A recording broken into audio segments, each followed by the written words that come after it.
नमस्कार। सामाजिक विकास र आध्यात्मिक ज्ञान हाम्रो अभियान समाजलाई सकारात्मक बाटोमा डोर्याउन र तपाईको आजको दिनलाई शुभ एवं माधुर्य बनाउन प्रातकालीन उषाको मधुराकसँगै सामुदायिक रेडियो सराङकोट 104.6 मेगाहर्जमा हामी उपस्थित भइसकेका छौं। पोखराको न्युरोड स्थित स्टुडियोबाट प्रत्यक्ष र www.sarangkotKhabar.com मार्फत संसारभर सुन्न सकिने बिहान 5:30 बजेको सराङकोट शुभ बिहानी खबरमा प्राविधिक मित्र सीतासँगै समाचार कक्षबाट म कमल पौडेल अथकको हार्दिक स्वागत छ। आज मिति 2080 साल साउन महिनाको 18 गते बिहिबार, नेपाल सम्मत 1143, तदनुसार सन् 2023 अगस्त 3 तारिक आज द्वितीय तिथि। अब सुनौ शुभ बिहानी खबरका प्रमुख शीर्षकहरू।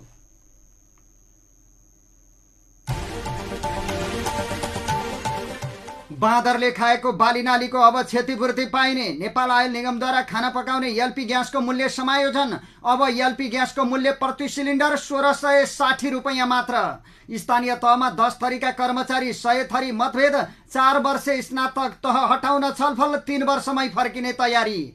ललिता निवास जग्गा हिनामिना प्रकरणमा बिचौलियाको योजनामा नक्कली मोही बनेका दाजुभाइ नै हिरासतमा। चितवनमा महिलाले निशुल्क यात्रा गर्न पाउने रवि लामिछानेको ब्लू बस सञ्चालनमा। नेकपा माओवादीले केन्द्रीय समितिमा 24 जना महिला थप गर्ने। पशुपति क्षेत्र विकास कोष मारवाडी सेवा समाजसँगको सम्झौता खारेज। नवीकरण गर्न 15 दिने म्याद। बालेनलाई अदालतको अवरोधै अवरोध। बानेश्वरको जग्गामा अल्पकालीन अन्तरिम आदेश। प्रचण्डका ज्वाइँले तेस्रो पटक मन्त्री बन्न अड्डी कसेपछि माओवादीमा विवाद।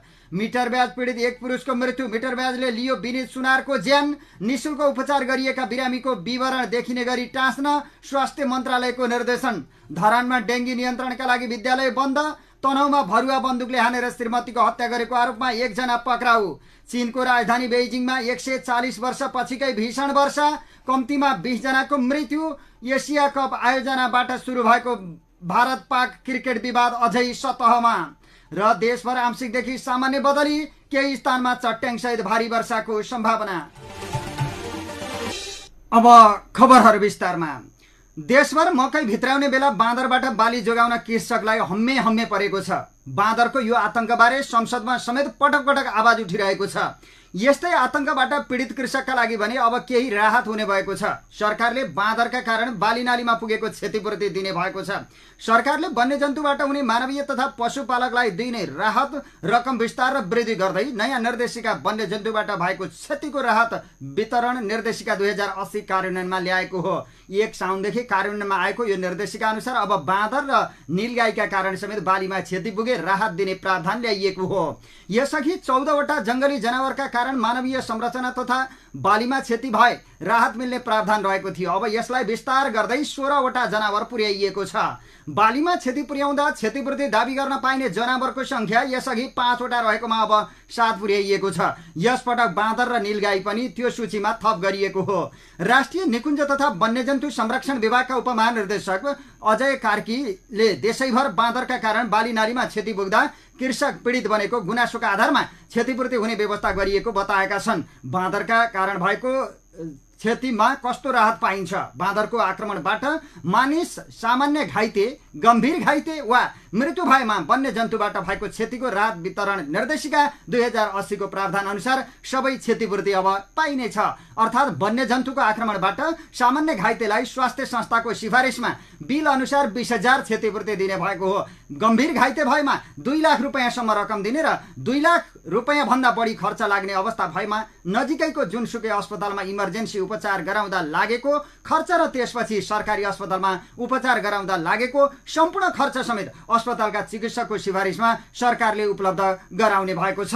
अंगभंग भई जीवनभर शारीरिक रूपले अशक्त हुने अवस्थाको व्यक्ति वा हकको निजको हकवालालाई अब जीविकोपार्जनका लागि एकमुष्ट 5 लाख रुपैयाँ दिइने भएको छ। मृत्यु भएको व्यक्तिको हकमा नजिकको हकवालाले 10 लाख रुपैयाँ पाउनेछन्। गम्भीर घाइते भई उपचार रहेको व्यक्ति अस्पतालबाट डिस्चार्ज भएपछि सोही कारणले 35 दिनभित्र मृत्यु भएमा वा अस्पतालमा थलिएर मृत्यु भएमा अस्पतालको खर्च सहित मृत्यु हुने व्यक्तिका हकवालाले पाउने राहत रकम समेत पाउनेछन्। बाँदरले बाली नानीमा क्षति गरेमा समेत अब क्षतिपूर्तिका लागि दाबी गर्न सकिनेछ। बालीको क्षति भएको हकमा एक मौसममा लगाएको बालीको एक पटक र वर्षमा 2 बालीका लागि मूल्याङ्कनका आधारमा अधिकतम 10,000 रुपियाँसम्म हक दाबी गर्न सकिने गरी निर्देशिकाले तोकेको छ। सरकारी तवरबाट बालीको बिमा गरेको अवस्थामा बालीको क्षतिको राहत उपलब्ध गराउँदा बिमाबाट प्राप्त रकम कटाएर मात्र उपलब्ध गराइने निर्देशिकामा उल्लेख गरिएको छ। निजी जमिनमा लगाएको बालीमा बाँदर सहितका वन्यजन्तुले क्षति पुर्याएमा राहत माग्न पाइने भएको छ। यसैबीच निर्देशिका अनुसार वन्यजन्तुबाट भएको क्षतिको राहतका लागि राष्ट्रिय निकुञ्ज, आरक्ष, संरक्षण क्षेत्र वा मध्यवर्ती क्षेत्रको हकमा सम्बन्धित कार्यालय र अन्य क्षेत्रको हकमा डिभिजन वन कार्यालयमा निवेदन दिन सकिनेछ।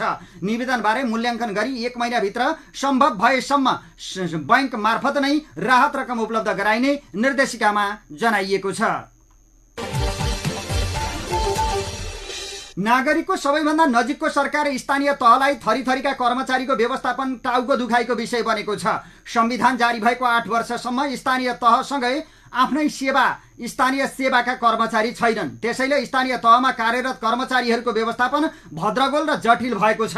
नेपाल नगरपालिका सङ्घका अध्यक्ष भीमप्रसाद ढुङ्गाना फरक समूह र प्रकृतिका कर्मचारीहरू बीच रहेको वैमनस्यता चिर्न नै मेयर र प्रमुख प्रशासकीय अधिकृतहरूलाई धौधौ परेको छ। यसले स्थानीय तहको सेवा प्रवाहमा समेत असर परेको उनले बताएका छन्। महानगरपालिका, उपमहानगरपालिका, नगरपालिका सहित गाउँपालिकाहरूमा रहेका कर्मचारीहरूको पृष्ठभूमि अनुसार स्थानीय तहमा अहिले करिब 10 किसिमका कर्मचारी भेटिन्छन्। तर उनीहरूमध्ये स्थानीय तहमा साबिका कर्मचारीहरूको संख्या ठूलो छ। बहुमत भएकाले पनि धेरै स्थानीय तहको प्रशासनमा उनीहरू नै हाबी हुने गरेका छन्। यसले गर्दा सरुवा र समायोजन भएर गएका सहित अन्य पृष्ठभूमिबाट स्थानीय तहमा पुगेका कर्मचारीहरूमा असन्तुष्टिको मात्रा ठूलो रहेको छ। त्यसैले कर्मचारीहरू एक अर्का विरुद्ध प्रतिरोधमा उत्रिने, काममा असहयोग गर्नेदेखि ठूला मतभेद हुनेसम्मको समस्या रहेको एक महानगरपालिकाका प्रमुख प्रशासकीय अधिकृत बताउँछन्। कतिपय स्थानीय तहमा स्थानीय तहका पुराना कर्मचारीलाई योग्यता अनुसार भूमिका नै नदिने समस्या समेत रहेको छ।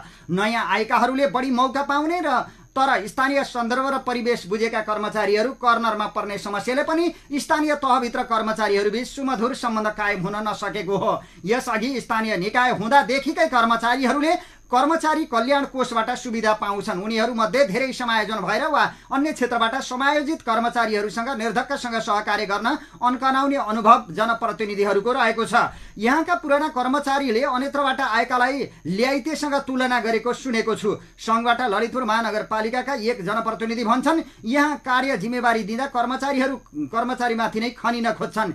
यसले महानगरको कार्य सम्पादनमै असर परेको छ। एक थरी निजामती कर्मचारी र एक थरी हिजो स्थानीय तहले टीका लगाएर राखेका विभिन्न राजनीतिक दलसँग आबद्ध भर्तीवाला कर्मचारीले गर्दा अहिले पनि असन्तुष्टि र तुस देखिने गरेको छ। कर्मचारी समायोजन ऐन 2075 आएपछि 8,000 भन्दा बढी निजामती कर्मचारी स्थानीय तहमा समायोजन भएका थिए। उनीहरू स्थानीय तहमा समायोजन भए पनि त्यहाँका कर्मचारीसँग मित्रता र सहकार्यका हिसाबले समायोजित हुन सकिरहेका छैनन्। जनताको दैलोमा पुगेर सेवा दिनुपर्ने स्थानीय तहहरू आफ्नै पुराना सङ्घबाट गएका देखि विभिन्न निकाय र समितिबाट आएका सप्तरङ्गी कर्मचारीको व्यवस्थापनमै अल्मलिएका छन्। रणभुल्ल भएका स्थानीय तहहरू प्रदेश कानुनले गरेको व्यवस्था अनुसार कर्मचारी व्यवस्थापन गर्न समेत सकिरहेका छैनन्। स्थानीय तहमा संघीय मामला तथा सामान्य प्रशासन मन्त्रालयले सोझै खटाउने प्रमुख प्रशासकीय अधिकृतले स्थानीय तहको प्रशासकीय नेतृत्व गर्छन्। लोकसेवाबाट भर्खरै नाम निकालेकाहरू समेत प्रशासकीय नेतृत्व गर्ने गरी स्थानीय तहमा पुग्दा त्यहाँ वर्षौं काम गरिरहेकाहरूले लघुताभास महसुस गर्ने अवस्था छ। अहिले निजामती सेवाबाट समायोजन भएर आएका कर्मचारीहरू पनि स्थानीय तहमा कार्यरत छन्। उनीहरूले निजामती सेवा ऐन अनुसार नै अवकाशपछि संघीय सरकारबाट पेन्सन पाउँछन्। स्वास्थ्य सेवाका कर्मचारीहरू पनि स्थानीय तहमै छन्। उनीहरूको सरुवा र बढुवासम्म स्वास्थ्य तथा जनसङ्ख्या मन्त्रालयले गरिरहेको छ। यसले गर्दा स्थानीय तहमा पहिलेदेखि नै स्वास्थ्य सेवामा काम गरिरहेकाहरू रुष्ट हुने अवस्था सिर्जना भएको छ। तत्कालीन जिल्ला विकास समिति र तत्कालीन नगरपालिका तथा गाविसबाट समायोजन भएर स्थानीय तहमा आएका कर्मचारीहरूको पनि अर्को समूह छ। जिल्ला विकासबाट स्थानीय तहमा आएका कर्मचारीहरूलाई सकेसम्म भूमिका नै नदिन जोडबल लगाउने सम्मको समस्या स्थानीय तहहरूमा रहेको छ। तत्कालीन घरेलु तथा साना उद्योग विकास समिति र दुर्गम क्षेत्र विकास समितिमा कार्यरत स्थायी कर्मचारी पनि समायोजन भएर स्थानीय तहमा आएका छन्। यस्ता समितिबाट समायोजित कर्मचारीको व्यवस्थापन पनि स्थानीय तहहरूका लागि जटिल बनेको छ।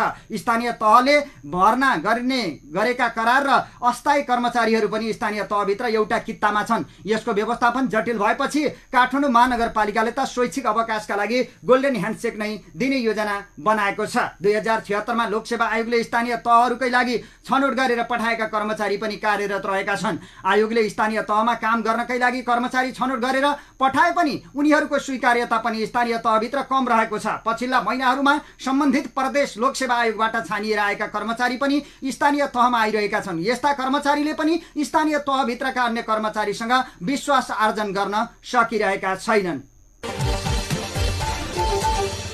हालसम्म अन्तर स्थानीय तह सरुवाको व्यवस्था समेत नहुँदा असन्तुष्ट कर्मचारीहरूले विकल्प पनि पाएका छैनन्। कतिपय स्थानीय तहलाई सक्षम कर्मचारीहरू नभएर समस्या पर्दा अनावश्यक कर्मचारीहरूलाई तलब भत्ता खुवाएर मात्रै राख्ने बाध्यता समेत परेको छ।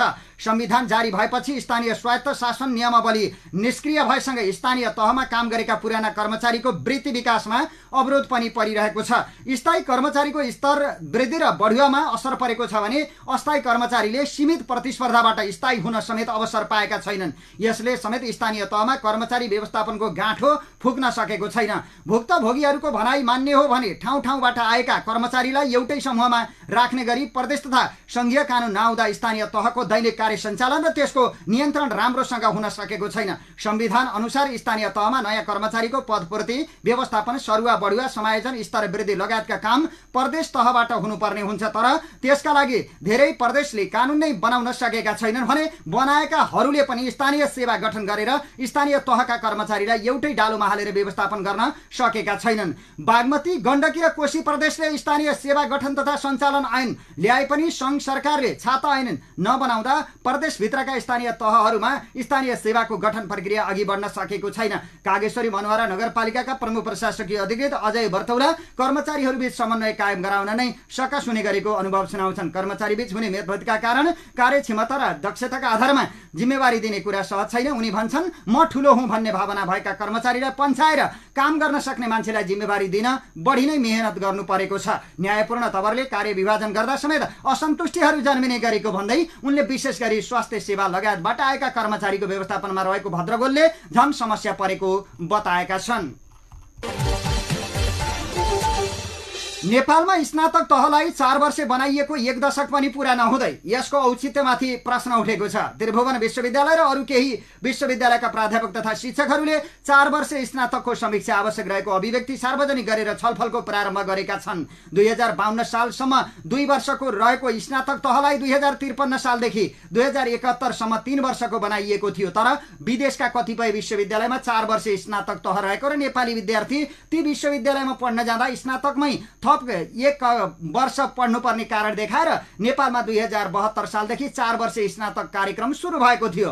मुलुकै ठूलो त्रिभुवन विश्वविद्यालयले विज्ञान व्यवस्थापन शिक्षा संकायमा 2072 सालदेखि र मानविकी तथा सामाजिक शास्त्र संकायमा 2076 देखि स्नातक कार्यक्रम 4 वर्षको बनाएको थियो। तर हिजो आज स्नातक तहमा भर्ना हुने विद्यार्थी घटिरहेको र भर्ना भएकाहरूले पनि बीचमा पढाइ छाड्ने गरेको पाइएको प्राध्यापकहरू बताउँछन्। त्रिभुवन विश्वविद्यालय शिक्षा संकायका डिन प्राध्यापक डाक्टर चित्रबहादुर बुढाथोकेका अनुसार स्नातक तह 2 वर्षको हुँदा भर्ना भएका अधिकांश विद्यार्थीले पढाइ पूरा गर्थे।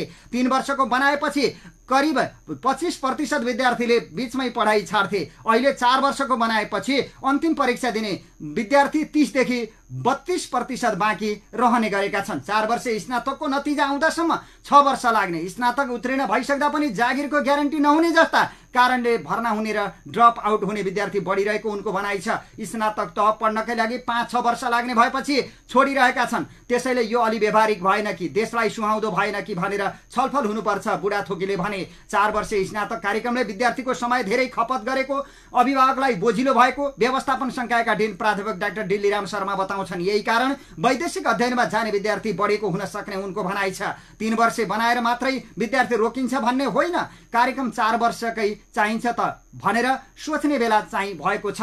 चिकित्सा शिक्षा विज्ञान सूचना प्रविधि इन्जिनियरिङ लगायत प्राविधिक विषयको स्नातक 4 वर्षको उचित भए पनि शिक्षा मानविकी र व्यवस्थापन जस्ता विषय 3 वर्षको बनाउँदा पनि हुने उनको राय छ। यद्यपि यस विषयमा व्यापक छलफल हुनुपर्ने प्राध्यापक डाक्टर शर्माले बताएका छन्। शिक्षा शास्त्र संकायको स्नातक तह 4 वर्षको बनाउँदा धेरै विषयवस्तुको ज्ञान हुने, विद्यार्थीको बुझाइ फराकिलो हुने, हरेक विषयको गहिरो ज्ञान हुनाले राम्रा शिक्षक उत्पादन हुने तर्क गरिएको थियो। तर 4 वर्ष स्नातकबाट उत्पादन भएका विद्यार्थी पनि शिक्षकको प्रतिस्पर्धात्मक परीक्षा ज्ञान सिप शिक्षण दक्षतामा धेरै फरक नदेखिएको शर्माले बताए। 3 वर्ष र 4 वर्ष कार्यक्रमले शिक्षण दक्षतामा पनि खासै फरक नदेखिँदा अव्यावहारिक, लामो र खर्चिलो मानेर विद्यार्थीले पढाइ पूरा नगरेको देखियो उनले भने। डिन प्राध्यापक डाक्टर शर्माले 4 वर्ष स्नातक कार्यक्रमको समीक्षा हुनुपर्ने बताए। हामीले 4 वर्ष कोर्सबाट जुन प्रतिफलको अपेक्षा गरेका थियौं त्यो अनुरूप प्रतिफल आयो कि आएन समीक्षा गर्नुपर्ने बेला भयो। अब 3 वर्षमा नझारी सुखै छैन उनले भनेका छन्। एमालेको विद्यार्थी संगठन अनेरा सोबिरे सुन तस्करमा संलग्नलाई कारबाहीको माग राखेर हिजो प्रदर्शन गरेको छ। विद्यार्थीहरूले काठमाडौँको माइतीघरदेखि बबरमहलसम्म प्रदर्शन गरेका हुन्। तस्करीमा संलग्न मुख्य व्यक्ति पक्राउ नगरेको भन्दै उनीहरूले सरकारप्रति व्यङ्ग्य गर्दै प्लेकार्ड र तस्बिरहरू बोकेर प्रदर्शन गरेका थिए। नेकपा माओवादी केन्द्रको केन्द्रीय समिति बैठकमा एक केन्द्रीय सदस्यले अध्यक्ष पुष्पकमल दाहाल प्रचण्ड नयाँ सामन्तवादी बनेको आरोप लगाएका छन्। बुधबार सुरु पार्टी केन्द्रीय समिति बैठकमा आफ्नो धारणा राख्ने क्रममा केन्द्रीय सदस्य तथा प्रवास समन्वय समितिका कार्यवाहक इन्चार्ज लक्ष्मण पन्तले प्रधानमन्त्रीको सरकारी निवास बालुवाटारलाई नयाँ सामन्तवादको नयाँ किल्ला बनेको आरोप लगाएका हुन्। बालुवाटार नयाँ सामन्तवादको किल्ला बन्यो। राजतन्त्रको अन्त्य भएर गणतन्त्र आएपछि नारायण हिटी दरबारको ठाउँमा बालुवाटार सामन्तवादको नयाँ किल्लामा परिणत भएको छ। उनले भने अध्यक्ष प्रचण्डले केन्द्रीय समिति बैठकमा प्रस्तुत गरेको मौखिक राजनीतिक प्रतिवेदनमाथि टिप्पणी गर्दै पन्तले सरकारमा रहेका नेताहरूलाई गोप्य तवरले डिल गर्न सजिलो हुने भएकाले आफन्तहरूलाई निजी सहायकमा राखेको भन्दै असन्तुष्टि व्यक्त गरे। सत्तामा रहेका नेताहरूले आफूलाई डिलिङमा सजिलो हुने भएकाले आफन्तहरूलाई निजी सहायकमा नियुक्त गरेका छन्। दाहालको निजी सहायक दाहाल हुनु र नारायण काजी श्रेष्ठको निजी सहायक सुरेश काजी श्रेष्ठ हुनु संयोग मात्र होइन। उनले भने यसै बैठकले नेताहरूका परिवारका सदस्यलाई निजी वा स्वकीय सचिवमा नराख्ने निर्णय गर्न म बैठक समक्ष माग गर्दछु उनले भने। उनले कर्मचारीका नायब सुब्बाको सरुवामा पनि अध्यक्षका परिवारका सदस्यहरूको रुचि रहने गरेको आरोप समेत लगाएका छन्। पन्तले आगामी 4 देखि 6 महिनाभित्र पार्टी महाधिवेशन गरेर अध्यक्षसहित सिङ्गो केन्द्रीय समितिलाई पुनः निर्वाचित गराउन समेत माग गरेका छन्। साथै उनले मलेसियाका 93 वर्षका महाथिर मोहम्मद, अमेरिकाका 100 वर्षका हेनरी किसिन्जर, भारतमा कांग्रेसका अध्यक्ष 81 वर्षका मल्लिकार्जुन खड्गे अझै पनि सक्रिय राजनीतिमा रहेको भन्दै प्रचण्डलाई पनि 80-85 वर्षको उमेरसम्म राजनीतिमा सक्रिय हुनुपर्ने बताएका छन्। सराङकोट शुभ बिहानी खबरमा अब बाँकी खबरहरू। नेपाल आयल निगमले खाना पकाउने एलपी ग्यासको मूल्य ह्वात्तै घटाएको छ।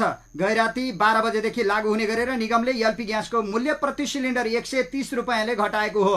निगमले पेट्रोलियम पदार्थमा स्वचालित मूल्य प्रणाली लागू गरेपछि एलपी ग्यासमा नाफा नखाने नीति लिएको छ। अन्य पेट्रोलियम पदार्थमा नाफा लिने भए पनि एलपी ग्यासमा नाफा नलिने नीति लिएको प्रबन्ध निर्देशक उमेश प्रसाद थानीले बताएका छन्। यससँगै अब एलपी ग्यासको मूल्य प्रति सिलिन्डर 1660 रुपैयाँ पर्ने भएको छ। यसअघि एलपी ग्यासको मूल्य प्रति सिलिन्डर 1790 रुपैयाँ रहेको थियो। बालुवाटार स्थित ललिता निवास क्याम्प भित्रको 147 रोपनी सरकारी जग्गा हिनामिना प्रकरणमा 2 दाजुभाइ नै थुनामा रहेका छन्। उनीहरू हुन् सकलानन्द महर्जन र सञ्जय महर्जन। केन्द्रीय अनुसन्धान ब्युरोले साउन 8 मा उनीहरूलाई ललितपुरको कुपण्डोलबाट पक्राउ गरेको थियो। ललितपुर 10 कुपण्डोल स्थित ज्वागलमा बस्दै आएका सकलानन्द महर्जन दाइ र काठमाडौँ महानगरपालिका 12 बर्मटोल बस्ने अजय महर्जन दाजुभाइ हुन्। नक्कली मोही बनेर जग्गा हिनामिना गर्न उनीहरूको संलग्नता देखिएको केन्द्रीय अनुसन्धान ब्युरोका एसएसपी दिनेश आचार्यले बताएका छन्। ललिता निवास क्याम्प भित्रको 2 रोपनी 12 आना जग्गा मोहियानी हक बापत महर्जन परिवारको नाममा ल्याएको भेटिएको छ। अनुसन्धानमा संलग्न अधिकृतहरूका अनुसार सो जग्गा पशुपति टिकिन्छा गुठी नामको नक्कली गुठी खडा गरेर त्यसमा महर्जन परिवारलाई मोही कायम गर्ने भूमिका रामकुमार सुवेदीको रहेको थियो। जग्गा प्रकरणमा सुवेदी बिचौलिया रहेका छन्। केन्द्रीय अनुसन्धान ब्युरोले 2076 मा गठन गरेको छानबिन समितिलाई सकलानन्द र सञ्जयले बयान पनि दिएका थिए। समितिसँग उनीहरूले ललिता निवासको जग्गा आफ्ना हजुरबुबाले जोग जोतभोग गरेको र मोहिरहेको जिकिर गरे पनि सो जग्गा गुठीको भन्ने आधार कागज हामीसँग थिएन भनेका छन्। 2063 सालमा बिचौलिया रामकुमार सुवेदीले जग्गा महर्जन परिवारको नाममा आएपछि निजलाई नै बिक्री गर्नुपर्ने शर्त राखेर 75,000 बैना दिएर पशुपति टिकिन्छा गुठीको नाममा दर्ता कायम गर्न भूमिका खेलेको सकलानन्दले आफ्नो बयान कागजमा खुलाएका छन्। मन्त्री परिषदले पशुपति टिकिन्छा गुठीको नाममा जग्गा दर्ता गर्न स्वीकृति दिएसँगै बुबा जितबहादुरको मृत्यु भएको थियो। त्यसपछि सकलानन्द र सञ्जयको नाममा जग्गा नापी भएको थियो। नयाँ नापी अनुसार 2070 वैशाख 17मा उनीहरूको नाममा 3 आना जग्गा आएको सकलानन्दले बयानमा खुलाएका छन्। 3 आना जग्गा थप 50,000 नगद लिएर 2070 वैशाख 27मा रामकुमार सुवेदीको नाममा पास गरिदिएका हौं। सकलानन्दको बयान कागजमा उल्लेख गरिएको छ। हाम्रो परिवारले 2 रोपनी 9 आनाको 1 किता र 3 आनाको 1 किता जग्गा बुबा बाजेको पालादेखि नै जग्गा जोतभोग गर्दै आएका थियौं। बालुवाटारको मोहियानी हक बाबत सञ्जय कुमार महर्जनको नाममा आएको 2 रोपनी 9 आना जग्गा 2060 सालमा रामकुमार सुवेदीसँग 16 लाख लिएर उनकोले भनेको व्यक्तिको नाममा पास गरेको भेटिएको छ। सकलानन्दले बयानमा भनेका छन्, रामकुमारबाट लिएको 16 लाख नगद मेरा काका हर्क बहादुर महर्जनले आधा र मेरो परिवारले आधा रकम बाँडेर लिएका हौं। आफ्नो नाममा जग्गा प्राप्त हुने अवस्था सुवेदीले कसरी बनाएर भन्ने बारे थाहा नभएको महर्जन दाजुभाइले प्रहरीसँग बताएका छन्। उनीहरूले प्रहरीलाई भनेका छन्, निजले के कसरी कुन आधारबाट कसको योजना मिलेमतो र संलग्नतामा मोहियानी हक दाबी गरी जग्गा प्राप्त हुने अवस्था बनाए हामीलाई थाहा भएन। समर्जन कम्पनीलाई कुत बुझाएको रसिदबारे पनि महर्जन दाजुभाइले अनभिज्ञता जनाएका छन्। निज रामकुमार सुवेदीले हामीलाई झुक्क्याई डर त्रास र प्रलोभन समेत देखाई मोही छुट्याउने कागज भनी विभिन्न कागजमा सही गराएका हुन्। सकलानन्दले भनेका छन्, कुन कागजमा सही गराएर सो कागज कहाँ प्रयोग गरे मलाई थाहा भएन। उनले भने ललिता निवास प्रकरणमा महर्जन दाजुभाइ सहित अहिले 21 जना केन्द्रीय अनुसन्धान ब्युरोको हिरासतमा रहेका छन्। आरोपितहरू विरुद्ध प्रहरीले संगठित कृत्य मुद्दामा अनुसन्धान गरिरहेको छ। चितवन क्षेत्र नम्बर 2 बाट दोस्रो पटक निर्वाचित भएको 100 दिनको अवसर पारेर राष्ट्रिय स्वतन्त्र पार्टीका सभापति रवि लामिछानेले विभिन्न कार्यक्रम घोषणा गरेका छन्। क्षेत्र नम्बर 2 लक्षित कार्यकारी अधिकृतको नियुक्ति र पदस्थापनादेखि स्वास्थ्य बीमा, महिलाहरूका लागि निशुल्क बस, 65 वर्ष नागेका वृद्धवृद्धहरूका लागि घरमै पुगेर निशुल्क स्वास्थ्य जाँच, नमुना विद्यालय निर्माण गर्ने लगायतका घोषणा गरेका हुन्। निर्वाचित भएको 100 दिनसम्मको तयारीपछि उनले घोषणा गरेका कार्यक्रम, कार्यालय सञ्चालन, कार्यकारी अधिकृत जस्ता विषयले निर्वाचित क्षेत्रमा संसदको खर्च बढाउने गरी सार्वजनिक भएका छन्। 32 सिटे निजी बसलाई मासिक 1,35,000 रुपियाँ भाडा तिर्ने गरी भाडामा लिएको सांसद रवि लामिछानेका स्वकीय सचिव प्रकाश सिग्देलले जानकारी दिएका छन्। सो बसमा महिलाहरू मात्रै चढ्न पाउने भएका छन् र उनीहरूले बसको भाडा तिर्नु पर्दैन। भाडामा चल्ने बसको पुरानो स्वरूपको रङलाई बदलेर राष्ट्रिय स्वतन्त्र पार्टीको चिन्ह नीलो रङ लगाइएको छ। स्वकीय सचिव सिग्देलका अनुसार हरेक दिन बिहान बस कालिका नगरपालिकाको शक्तिखोरदेखि चल्न सुरु गरेर जुटपानी, खोले सिमल, पदमपुर हुँदै भरतपुर आउनेछ। भरतपुरको बाइपास रोड, सरकारी अस्पताल 24 कोठी, पुलचोक, पोखरा बस पार्क, देवघाट, ठिमुरा, रामनगर, पोखरा बस पार्क, पुलचोक, शिवघाट, धर्मचोक, 24 कोठी अस्पताल रोड, हाकिमचोक बस पार्क लगायतका क्षेत्रमा घुमिरहने स्वकीय सचिव सिग्देलले जानकारी दिएका छन्। बस रातिमा बास बस्न शक्तिखोर नै जानेछ। बसमा चढ्ने महिलाहरूका लागि रवि लामिछानेको फोटो सहितको एक कार्ड दिइनेछ। सो कार्ड स्क्यान गरेपछि मात्रै बसमा चढ्न पाइनेछ। यस्तो कार्ड सुरुको चरणमा 500 र पछि आवश्यकता अनुसार थप गरिनेछ। कार्ड मार्फत बसमा को चढे भन्ने कुराको रेकर्ड रहने स्वकीय सचिव सिग्देलले बताएका छन्। बसभित्र आफ्ना गुनासा तथा सुझावहरू राख्न सुझाव पेटिका, सेनिटरी प्याड लगायतका सामग्रीहरू राखिनेछ। बसका सिट कभर, घण्टी चिन्ह सहितको नीलो कपडाले बेरिएका छन्। बसभित्र रवि लामिछानेले गरेको अपिल बजिरहने व्यवस्था मिलाइएको छ।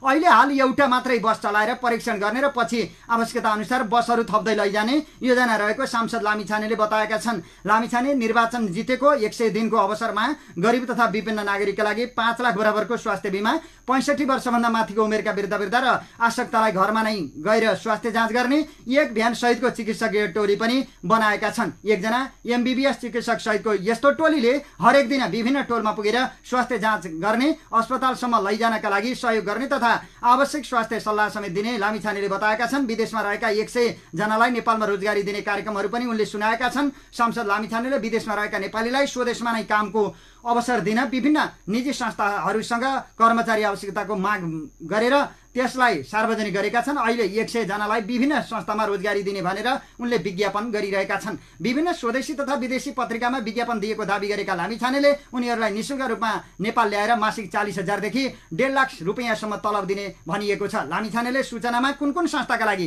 कामदार मागिएको भन्ने खुलाएका छैनन्। उनले निर्वाचनमा प्रतिबद्धता गरे अनुसार बेलायतबाट उच्च शिक्षा हासिल गरेर स्वदेश आएका कार्यकारी निर्देशकका रूपमा हेमन्त बराललाई छनौट गरेको जनाएका छन्। 400 बढी आवेदनबाट अन्तर्वार्ता लिएर सूचना प्रविधि तथा डाटा सेन्टर कन्सल्टेन्ट भएर काम गरेका बराल कार्यकारी अधिकृत बनाइएको लामिछानेले बताएका छन्। बरालले पाउने सेवा सुविधा के हुने भन्ने बारेमा केही खुलाइएको छैन। कालिका नगरपालिकाको चतुर्मुखी मावि र भरतपुर 1 को रामनगर माविको कक्षा 11 र 12 लाई नमुना विद्यालय बनाउने कार्यक्रम पनि उनले घोषणा गरेका छन्। तपाईँ सरङकोट शुभ बिहानी खबरमा अब बाँकी खबरहरू।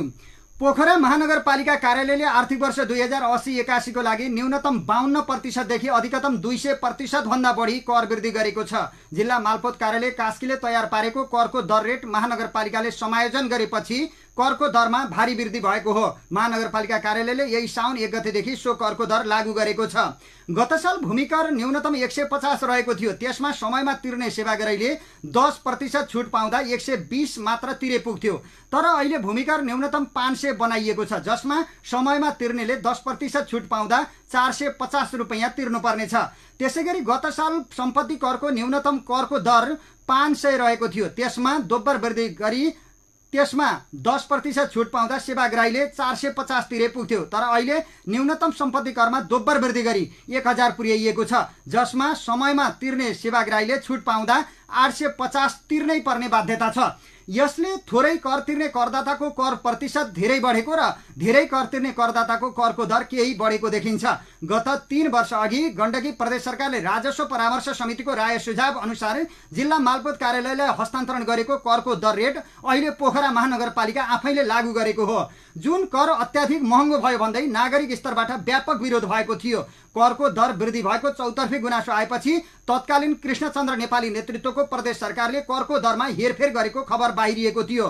तत्कालीन अर्थमन्त्री रामजी बराल सोही करका कारण चरम विवादमा परेका थिए। यो करको दर रेट यति बेला पोखरा महानगरपालिकाले लागू गरेपछि पोखराका करदाताहरू अहिले असन्तुष्ट बनेका छन्। पोखरा महानगरपालिका कार्यालयको राजस्व शाखामा यति बेला दिनौं सेवाग्राहीको भिड लाग्ने गर्दछ।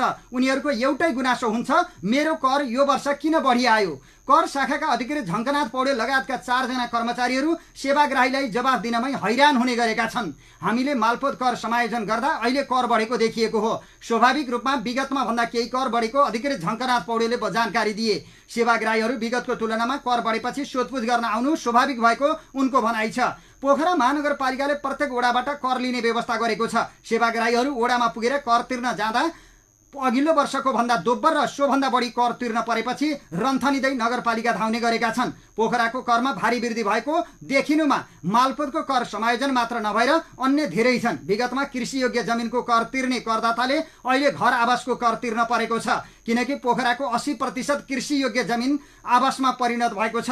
धेरै वर्ष कर नबढेकाले यो वर्ष कर बढ्दा नागरिकलाई करको दरमा समस्या देखिएको नगरपालिकाको दाबी छ। नगरपालिका वित्त व्यवस्थापन महाशाखा प्रमुख जयराम पौडेलले लामो समयसम्म पोखराको कर नबढेको र अधिकांश कृषि क्षेत्र आवासमा परिणत भएकाले करको दर बढेको बताए। पोखराका अधिकांश सडकहरू विगतको तुलनामा अहिले पक्की भएकाले पनि कर बढिया भएको हुन सक्ने उनले बताएका छन्। सरकारले पशुपति क्षेत्रमा मारवाडी सेवा समाजले कौडीको भावमा प्रयोग गर्दै आइरहेको जग्गाको सम्झौता खारेज गरेको छ। साथै भाडा पुनरावलोकन गरी सम्झौता गर्न 15 दिनको समय सीमा समेत दिएको छ। पशुपति क्षेत्र विकास कोषको बैठकले यस्तो निर्णय गरेको संस्कृति पर्यटन तथा नागरिक उड्डयन मन्त्रालयले जनाएको छ। यो जग्गामा समाजले पशुपति धर्मशाला चलाइरहेको छ। मारवाडी सेवा समाजले 9 जेठ 2060 देखि क्षेत्र विकास कोषको गौशालामा रहेको 9 रोपनी जग्गा वार्षिक 51,000 रुपियाँमा प्रयोग गर्दै आइरहेको थियो। धर्मशालाको नाममा शुल्क समेत लिँदै आएकोले जनस्तरमा यसको चर्को विरोध भइरहेको बेला कोषले भाडा पुनर्मूल्याङ्कन गरी सम्झौता गर्न 15 दिनको म्याद दिने निर्णय गरेको हो। नेकपा माओवादी केन्द्रले केन्द्रीय समितिमा 24 जना महिला थप गर्ने भएको छ। केन्द्रीय समितिमा 33% महिला प्रतिनिधित्व सुनिश्चित गर्न 24 जना महिला थप गर्ने प्रस्ताव अध्यक्ष पुष्पकमल दाहाल प्रचण्डले बुधबारको केन्द्रीय समिति बैठकमा गरेका छन्। हाल माओवादी केन्द्रको केन्द्रीय समितिमा 385 जना रहेका छन्। 24 जना महिला थप गरेपछि 409 सदस्यीय हुनेछ। काठमाडौँको बानेश्वर स्थित दसाना सार्वजनिक जमिनमा बनेका संरचना हटाउन काठमाडौँ महानगरले लिएको पहलमा उच्च अदालत पाटनले ब्रेक लगाइदिएको छ। उच्च अदालतले महानगरलाई अल्पकालीन अन्तरिम आदेश दिँदै ती संरचना नहटाउन भनेको हो। जमिन कसको हो भन्ने विषयमा अदालतमा मुद्दा विचाराधीन रहेकाले यसबारे अहिले नै महानगरलाई संरचना नहटाउन भन्दै अदालतले छलफलका लागि बोलाएको छ। प्रचलित मूल्यअनुसार करोडौं पर्ने सो जमिनको स्वामित्वको विषयमा विवाद भए पनि संरचना अवैध हुन् कि होइनन् भन्नेमा कुनै विवाद छैन। अदालतले दुवै पक्षलाई साउन 21 मा छलफलका लागि बोलाएको छ।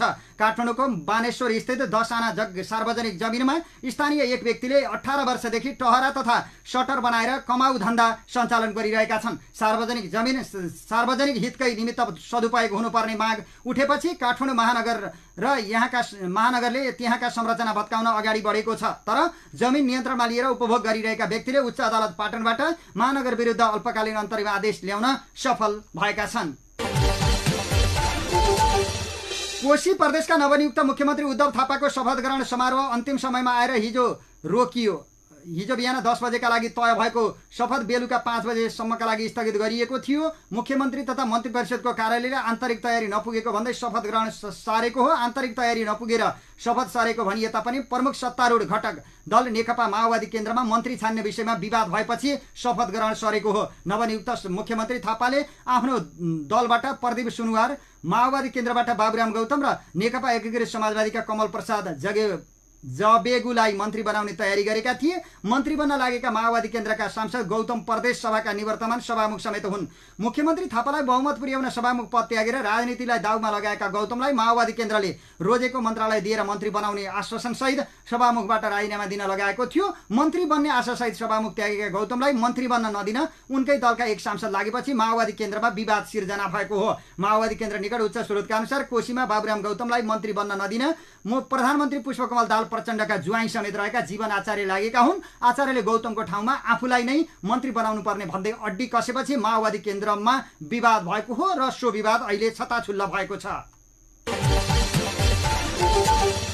मोरङका मिटर ब्याज पीडित एक पुरुषको मृत्यु भएको छ। जिल्ला प्रशासन कार्यालय मोरङमा पीडित र पीडक पक्षको छलफलपछि विष सेवन गरेका मिटर ब्याज पीडित विनित सोनारको मृत्यु भएको हो। यही साउन 7 गते जिल्ला प्रशासन कार्यालय मोरङमा छलफल सकेर बाहिरिने क्रममा प्रहरीले पक्राउ गरेपछि कार्यालय परिसरमै विष सेवन गरेका कटहरी नगरपालिका 3 का अन्दाजी 32 वर्षीय विनित सोनारको बुधबार मृत्यु भएको हो। डाक्टर नितेश तिवारी विरुद्ध सोनारकी पत्नी रिताले मिटर ब्याजबाट पीडित भएको उजुरी दिएकी थिइन्। उजुरी परेपछि जिल्ला प्रशासन कार्यालय मोरङले दुवै पक्षलाई साउन 7 गते छलफलका लागि बोलाएको थियो। जिल्ला प्रशासन कार्यालयमा छलफलपछि बाहिरिने क्रममा प्रहरीले पक्राउ गरेपछि सुनारले विष सेवन गरेका थिए।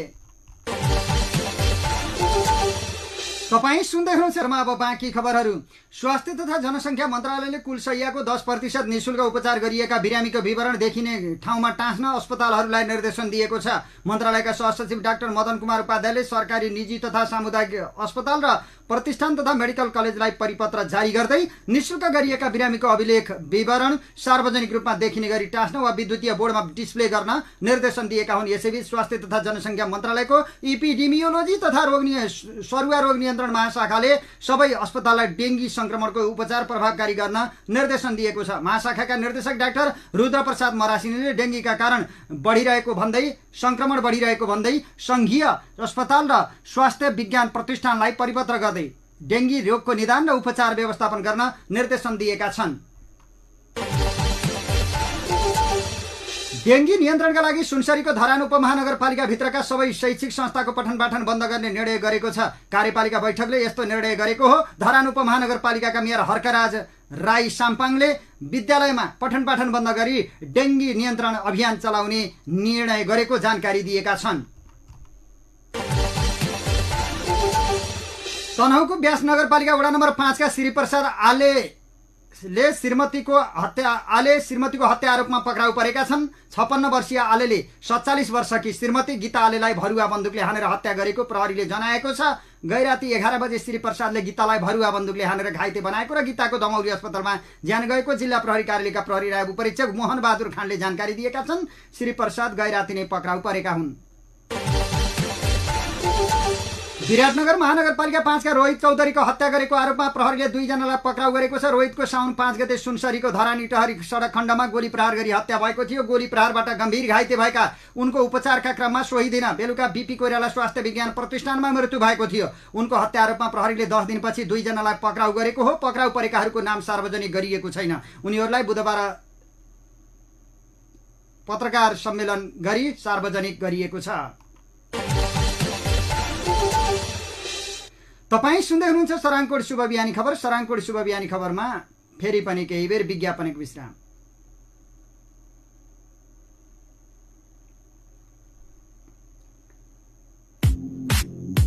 स्वास्थ्य समस्या भएका बिरामीलाई खुसीको खबर। मधुमेह, गर्भकालीन मधुमेह, सुगर कम हुने रोग, थाइराइड, महिनावारी गडबडी, महिलाहरूको शरीरमा धेरै रौँ उम्रने, अनुहारमा धेरै डन्डीफोर आउने, कपाल धेरै झर्ने वा यसकै कारण हुने बाँझोपन, स्तनबाट दुध चुहिने, पुरुषहरूमा स्तन बढ्ने, शरीरको उचाइ नबढी पुड्को हुने वा धेरै अग्लो हुने, लिङ्ग वा अण्डकोष सानो हुने, यौन इच्छामा कमी हुने, यौनावस्था चाँडै देखिने वा ढिलो गरी देखिने, हड्डी टुट्ने, खिइने, बाङ्गिने र सुनिने, शरीरको मोटोपन बढ्ने, बारम्बार मृगौलाको पत्थरी हुने, यी आदि समस्याको लागि हामीलाई सम्झिनुहोस्। डाक्टर नरेश पराजुली। प्रत्येक महिनाको तेस्रो शुक्रबार र शनिबार सुगर, थाइराइड तथा हर्मोन रोग विशेषज्ञ अब पोखरामा। सम्पर्क वेलफिट हेल्थ केयर प्राली, पोखरा 8 सिद्धार्थ चोक। Phone number 061 553 437 98 066 81 375। सराङकोट शुभ बिहानी खबरमा अब विदेशका खबर। चीनको राजधानी बेजिङमा गत शनिबारदेखि लगातार परेको वर्षाले बाढी र डुबान भएको छ। समाचार संस्था एपीका अनुसार चिनिया मौसमविदहरूले गत शनिबारदेखि बेजिङ र आसपासका क्षेत्रमा 744.8 मिलिमिटर वर्षा भएको बताएका छन्। 140 वर्ष अघि बेजिङमा वर्षाको मापन गर्न थालिएको थियो। अहिलेसम्मको रेकर्डमा लगातार 5 दिनमा यति धेरै पानी कहिल्यै पनि परेको थिएन। भारी वर्षा र डुबानका कारण कम्तीमा 20 जनाको मृत्यु भएको छ भने 27 जना बेपत्ता भएका छन्। हजारौं मानिस विस्थापित भएका छन्। सडक, रेलवे र विमानस्थलमा पनि बाढी पसेको भिडियोहरू सामाजिक सञ्जालमा भाइरल भइरहेका छन्। विश्व क्रिकेटमा ठूला प्रतियोगिताहरूको मिति नजिकै गर्दा 2 चिर प्रतिद्वन्दी राष्ट्र भारत र पाकिस्तान बीचको विवाद सतहमै आउने गरेको छ। यी दुई राष्ट्र बीचको राजनीतिक सम्बन्धको छाया क्रिकेटमा परेपछि अन्तर्राष्ट्रिय क्रिकेट काउन्सिल आईसीसी र एसिया क्रिकेट काउन्सिल एसीसी जस्ता नेतृत्वदायी निकाय पनि समस्यामा पर्ने गरेका छन्। एसिया कप क्रिकेट आयोजनाको विषयलाई यी दुई राष्ट्रबीच सुरु भएको विवाद अझै पनि साम्य हुन सकिरहेको छैन। एसिया कप क्रिकेट र एक दिवसीय विश्वकपको मिति नजिकै गर्दा भारत र पाकिस्तानका क्रिकेट अधिकारीहरू पनि एक अर्कामाथि आरोप प्रत्यारोपमै व्यस्त देखिएका छन्। भारत र पाकिस्तान बीचको विवाद बेला बखत प्रतियोगितामा सहभागी अन्य राष्ट्रका लागि पनि टाउको दुखाइको विषय बन्न पुगेको छ। यसको प्रत्यक्ष उदाहरण नेपाल आफै पनि हो। नेपाल पहिलो पटक एसिया कप खेल्ने तयारीमा छ। एसिया कपमा टेस्ट राष्ट्रका सिनियर टोली नै सहभागी हुनेछन्। सराङकोट खबरको अन्त्यमा अब मौसम। कोशी, बागमती, गण्डकी, लुम्बिनी र सुदूरपश्चिम प्रदेशका केही स्थानमा मेघगर्जन र चट्याङसहित भारी वर्षाको सम्भावना रहेको छ। मौसम पूर्वानुमान महाशाखाका अनुसार हाल देशभर आंशिकदेखि सामान्य बदली रही बागमती, गण्डकी, कर्णाली र सुदूरपश्चिम प्रदेशका थोरै स्थानमा हल्कादेखि मध्यम वर्षा भइरहेको छ। आज दिउँसो देशभर आंशिकदेखि सामान्य बदली रहनेछ। बागमती, गण्डकी, लुम्बिनी, कर्णाली र सुदूरपश्चिम प्रदेशका केही स्थान र बाँकी प्रदेशका केही स्थानमा हल्कादेखि मध्यम वर्षाको सम्भावना छ। बागमती, गण्डकी, लुम्बिनी र सुदूरपश्चिम प्रदेशका 1-2 स्थानमा मेघगर्जन र चट्याङसहित भारी वर्षाको सम्भावना रहेको छ। आजभरि राति देशभर आंशिकदेखि सामान्य बदली रहनेछ। कोशी, बागमती र गण्डकी प्रदेशका केही स्थान तथा बाँकी प्रदेशका केही स्थानमा हल्कादेखि मध्यम वर्षाको सम्भावना रहेको छ। सराङकोट शुभ बिहानी खबरको अन्त्यमा प्रमुख खबरका शीर्षकहरू फेरि एकपटक। बाँदरले खाएको बाली नालीको अब क्षतिपूर्ति पाइने। पोखरा महानगरपालिकाको भूमि तथा सम्पत्ति कर न्यूनतम 52 देखि 200% सम्म वृद्धि। नेपाल आयल निगमद्वारा खाना पकाउने एलपी ग्यासको मूल्य समायोजन। अब एलपी ग्यासको मूल्य प्रति सिलिन्डर 1660 रुपैयाँ मात्र। स्थानीय तहमा 10 थरीका कर्मचारी 100 थरी मतभेद। 4 वर्ष स्नातक हटाउन छलफल 3 वर्षमै झार्ने तयारी। ललिता निवास जग्गा हिनामिना प्रकरणमा बिचौलियाको योजनामा नक्कली मोही बनेका दाजुभाइ नै हिरासतमा। सुन तस्करीमा संलग्नलाई कारबाहीको माग गर्दै अनेरा सोभिको काठमाडौँमा प्रदर्शन। चितवनमा महिलाले निशुल्क यात्रा गर्न पाउने रवि लामिछानेको ब्लू बस सञ्चालनमा। नेकपा माओवादीले केन्द्रीय समितिमा 24 जना महिला थप गर्ने। बालुवाटार सामन्तवादको नयाँ किल्ला भएको माओवादी नेताकै आरोप। पशुपति क्षेत्र विकास कोष र मारवाडी सेवा समाजसँगको सम्झौता खारेज। नवीकरण गर्न 15 दिने म्याद। बालेनलाई अदालतको अवरोधै अवरोध। बानेश्वरको जग्गामा अल्पकालीन अन्तरिम आदेश। प्रचण्डका ज्वाइँले तेस्रो पटक मन्त्री बन्न अड्डी कसेपछि माओवादीमा विवाद। मिटर ब्याज पीडित एक पुरुषको मृत्यु। मिटर ब्याजले लियो विनीत सुनारको ज्यान। निःशुल्क उपचार गरिएका बिरामीको विवरण देखिने गरी टाँच्न स्वास्थ्य मन्त्रालयको निर्देशन। धरानमा डेङ्गी नियन्त्रणका लागि विद्यालय बन्द। तनहुमा भरुवा बन्दुकले हानेर श्रीमतीको हत्या गरेको आरोपमा एकजना पक्राउ। चीनको राजधानी बेइजिङमा 140 वर्षपछिकै भीषण वर्षा, कम्तीमा 20 जनाको मृत्यु। एसिया कप आयोजनाबाट सुरु भएको भारत पाक क्रिकेट विवाद अझै सतहमा र देशभर आंशिकदेखि सामान्य बदली, केही स्थानमा चट्याङसहित भारी वर्षाको सम्भावना। हवस् त अहिलेलाई स्वराङकोट शुभ बिहानी खबरहरूको क्रम यही सकिएको छ। अबको केही बेरमा नेपाली बहस लिएर उपस्थित हुने नै छौँ। तबसम्मको लागि प्राविधिक मित्र सीतासँगै समाचार कक्षबाट म कमल पौडेल अथक बिदा चाहन्छु। नमस्कार, शुभ दिन।